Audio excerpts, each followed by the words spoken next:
मैं सिमरू माता शारदा, बैठे जिह्वा आए। कार्तिक मास की कथा, लिखे कमल हर्षाए। नमस्कार भक्तगणों, आप सभी का हमारे YouTube चैनल शक्ति सुदर्शन उज्जैन पर स्वागत है। इस साल कार्तिक माह 29 अक्टूबर रविवार से शुरू हो चुका है और इसका समापन कार्तिक पूर्णिमा पर 27 नवंबर को होगा। कार्तिक माह तप और व्रत का माह है। इस माह में भगवान की भक्ति और पूजा अर्चना करने से मनुष्य की सारी इच्छाएं पूर्ण होती हैं। पुराणों के अनुसार इस मास में भगवान विष्णु नारायण रूप में जल में निवास करते हैं। इसलिए कार्तिक कृष्ण प्रतिपदा से लेकर कार्तिक पूर्णिमा तक नियमित सूर्योदय से पहले नदी या तालाब में स्नान से अक्षय पुण्य की प्राप्ति होती है। शास्त्रों के अनुसार जो मनुष्य कार्तिक मास में प्रतिदिन गीता का पाठ करता है उसे अनंत पुण्यों की प्राप्ति होती है। गीता के एक अध्याय का पाठ करने से मनुष्य घोर नरक से मुक्त हो जाता है। स्कंद पुराण के अनुसार इस महीने में अन्नदान करने से पापों का सर्वदा नाश हो जाता है। आज की इस वीडियो में हम आपको बताएंगे कि कार्तिक माह का धार्मिक दृष्टि से क्या महत्व है, व साथ ही कार्तिक मास महात्म्य कथा का श्रवण करेंगे। वीडियो के अंत तक हमारे साथ बने रहिएगा। वीडियो शुरू करने से पहले आप सभी से अनुरोध है कि अभी तक आपने हमारे चैनल को सब्सक्राइब नहीं किया है तो चैनल को सब्सक्राइब ज़रूर करें और बेल आइकन को दबाएं ताकि आने वाली नई वीडियोस की नोटिफिकेशन आपको मिलती रहे। वीडियो पसंद आए तो वीडियो को लाइक करें और ज़्यादा से ज़्यादा शेयर करें। चलिए वीडियो शुरू करते हैं। पुराणों के अनुसार इसी माह में कुमार कार्तिकेय ने तारकासुर का वध किया था। कुमार कार्तिकेय के पराक्रम को सम्मान देने के लिए ही इसी माह का नाम कार्तिक रखा गया है। पौराणिक कथा के अनुसार शंखासुर नामक असुर ब्रह्मा जी से वेदों को चुराकर भाग रहा था। वेद उनके हाथों से छूटकर समुद्र में प्रवेश कर गए। देवताओं की प्रार्थना से प्रसन्न होकर भगवान विष्णु ने कहा कि मैं मछली का रूप धारण करके अभी वेदों को लाता हूँ। उसी समय भगवान ने कहा कि अब से कार्तिक के महीने में सभी वेदों के साथ मैं स्वयं जल में रहूँगा। इस महीने में नियमित स्नान पूजन करने वाले पर कुबेर भी कृपा करेंगे। जो धर्मात्मा व्यक्ति इस महीने में मेरी पूजा करेगा उसे यमलोक और स्वर्गलोक नहीं सीधा बैकुंठ की प्राप्ति होगी और वह जन्म मृत्यु के चक्कर से मुक्त हो जाएगा। कार्तिक मास के महात्म्य में बताया गया है कि एक गणिका थी। जवानी ढलने लगी तो उसे मृत्यु और उसके बाद की स्थिति का विचार परेशान करने लगा। एक दिन वह एक ऋषि के पास गई और अपनी मुक्ति का उपाय पूछा। ऋषि ने गणिका को कार्तिक स्नान का महात्म्य बताया। गणिका हर दिन सूर्योदय से पूर्व स्नान करके तट पर दीपक जलाकर भगवान विष्णु और सूर्य देव की पूजा करने लगी। इस पुण्य के प्रभाव से बिना किसी कष्ट शरीर से उसके प्राण निकल गए और दिव्य विमान में बैठकर बैकुंठ चली गई। कार्तिक मास की महिमा का वर्णन करते हुए एक कथा देवी रुक्मिणी की भी है। पद्म पुराण के अनुसार पूर्व जन्म में रुक्मिणी गंगा तट पर रहने वाली एक विधवा ब्राह्मणी थी। वह नियमित रूप से गंगा स्नान करके तुलसी की पूजा किया करती थी और भगवान विष्णु का ध्यान करती थी। कार्तिक मास की ठंड में एक दिन स्नान करके पूजा करने के क्रम में इनकी आत्मा को शरीर से मुक्ति मिल गई। इनकी आत्मा के पास पुण्य की इतनी पूंजी थी कि उन्हें देवी लक्ष्मी के समान स्थान प्राप्त हो गया। इसी पुण्य के प्रभाव से वह भगवान श्री कृष्ण की पटरानी बनी। कार्तिक महात्म्य का वर्णन करते हुए भगवान श्री कृष्ण ने सत्यभामा को बताया था कि वह पूर्व जन्म में भगवान विष्णु की पूजा किया करती थी। जीवन भर कार्तिक मास में सूर्योदय से पूर्व स्नान करके वह तुलसी को दीप दिखाती थी। इस पुण्य से सत्यभामा श्री कृष्ण की पत्नी हुई। भगवान श्री कृष्ण ने बताया कि कार्तिक का महीना सभी महीनों में मुझे अति प्रिय है।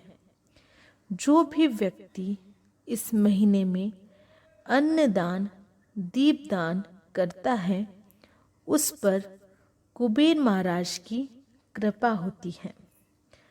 अब हम कार्तिक मास महात्म्य कथा का श्रवण करेंगे। नैमिषारण्य तीर्थ में सूत जी ने 88,000 सनकादिक ऋषियों से कहा, अब मैं आपको कार्तिक मास की कथा विस्तार पूर्वक सुनाता हूँ, जिसका श्रवण करने से मनुष्य के सभी पाप नष्ट हो जाते हैं और अंत समय में बैकुंठ धाम की प्राप्ति होती है। सूत जी ने कहा, श्री कृष्ण जी से अनुमति लेकर देवर्षि नारद के चले जाने के पश्चात सत्यभामा प्रसन्न होकर भगवान कृष्ण से बोली, हे प्रभु, मैं धन्य हुई, मेरा जन्म सफल हुआ। मुझ जैसी त्रिलोक के सुंदरी के जन्मदाता भी धन्य है, जो आपकी 16,000 स्त्रियों के बीच में आपकी परम प्यारी पत्नी बनी। मैंने आपके साथ नारद जी को वह कल्प वृक्ष आदि पुरुष विधि पूर्वक दान में दिया, परंतु वही कल्प वृक्ष मेरे घर लहराया करता है। यह बात मृत्युलोक में किसी स्त्री को ज्ञात नहीं है। हे त्रिलोकीनाथ, मैं आपसे कुछ पूछने की इच्छुक हूँ।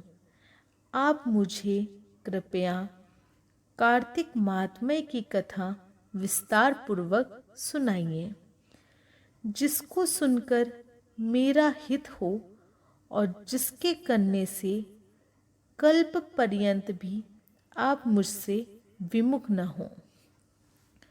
सूत जी आगे बोले, सत्यभामा के ऐसे वचन सुनकर श्री कृष्ण ने हंसते हुए सत्यभामा का हाथ पकड़ा और अपने सेवकों को वहीं रुकने के लिए कहकर विलास युक्त अपनी पत्नी को कल्प वृक्ष के नीचे ले गए। फिर हंसकर बोले, हे प्रिय, 16,000 रानियों में से तुम मुझे प्राणों के समान प्यारी हो। तुम्हारे लिए मैंने इंद्र एवं देवताओं से विरोध किया था। हे कांते, जो बात तुमने मुझसे पूछी है उसे सुनो। एक दिन मैंने यानी श्री कृष्ण तुम्हारी यानी सत्यभामा इच्छा पूर्ति के लिए गरुड़ पर सवार होकर इंद्रलोक जाकर कल्प वृक्ष मांगा। इंद्र द्वारा मना किए जाने पर इंद्र एवं गरुड़ में घोर संग्राम हुआ और गौलोक में भी गरुड़ जी की गौओं से युद्ध किया।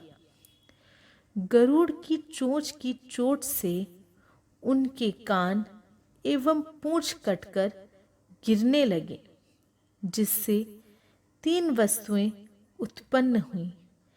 कान से तंबाकू, पूंछ से गोभी और रक्त से मेहंदी बनी। इन तीनों का प्रयोग करने वाले को मोक्ष नहीं मिलता। तब गौओं ने भी क्रोधित होकर गरुड़ पर वार किया, जिससे उनके 3 पंख टूटकर गिर गए। इनके पहले पंख से नीलकंठ, दूसरे से मोर और तीसरे से चकवा चकवी उत्पन्न हुए। हे प्रिय, इन तीनों का दर्शन करने मात्र से ही शुभ फल प्राप्त हो जाता है। यह सुनकर सत्यभामा ने कहा, हे प्रभु, कृपया मुझे मेरे पूर्व जन्मों के विषय में बताइए कि मैंने पूर्व जन्म में कौन कौन से दान, व्रत व जप नहीं किए हैं। मेरा स्वभाव कैसा था, मेरे जन्मदाता कौन थे और मुझे मृत्युलोक में जन्म क्यों लेना पड़ा। मैंने ऐसा कौन सा पुण्य कर्म किया था जिससे मैं आपकी अर्धांगिनी हुई। श्री कृष्ण ने कहा, हे प्रिय, अब मैं तुम्हारे द्वारा पूर्व जन्म में किए गए पुण्य कर्मों को विस्तार पूर्वक कहता हूँ, उसे सुनो। पूर्व समय में सतयुग के अंत में मायापुरी में अत्रि गोत्र में वेद वेदांत का ज्ञाता देव शर्मा नामक एक ब्राह्मण निवास करता था। वह प्रतिदिन अतिथियों की सेवा, हवन और सूर्य भगवान का पूजन किया करता था। वह सूर्य के समान तेजस्वी था। वृद्धावस्था में उसे गुणवती नामक कन्या की प्राप्ति हुई। उस पुत्रहीन ब्राह्मण ने अपनी कन्या का विवाह अपने ही चंद्र नामक शिष्य के साथ कर दिया। वह चंद्र को अपने पुत्र के समान मानता था और चंद्र भी उसे अपने पिता की भांति सम्मान देता था। एक दिन वो दोनों कुश व समिधा लेने के लिए जंगल में गए। जब वे हिमालय की तलहटी में भ्रमण कर रहे थे, तब उन्हें एक राक्षस आता हुआ दिखाई दिया। उस राक्षस को देखकर भय के कारण उनके अंग शिथिल हो गए और वे वहां से भागने में भी असमर्थ हो गए। तब उस काल के समान राक्षस ने उन दोनों को मार डाला। चूंकि वे धर्मात्मा थे, इसलिए मेरे पार्षद उन्हें मेरे बैकुंठ धाम में मेरे पास ले आए। उन दोनों द्वारा आजीवन सूर्य भगवान की पूजा किए जाने के कारण मैं दोनों पर अति प्रसन्न हुआ। गणेश जी, शिव जी, सूर्य व देवी, इन सब की पूजा करने वाले मनुष्य को स्वर्ग की प्राप्ति होती है। मैं एक होता हुआ भी काल और कर्मों के भेद से 5 प्रकार का होता हूँ। जैसे एक देवदत्त, पिता, भ्राता आदि नामों से पुकारा जाता है, जब वे दोनों विमान पर आरूढ़ होकर सूर्य के समान तेजस्वी, रूपवान, चंदन की माला धारण किए हुए मेरे भवन में आए, तो वे दिव्य भोगों को भोगने लगे। आज हमने कार्तिक मास महात्म्य कथा के प्रथम अध्याय का श्रवण किया। आप दूसरे अध्याय का श्रवण भी हमारे YouTube चैनल पर कर सकते हैं। दी गई जानकारी आपको कैसी लगी, कमेंट बॉक्स में ज़रूर बताएं। हमारे चैनल को सब्सक्राइब करें और बेल आइकन को दबाएं। जय श्री महाकाल।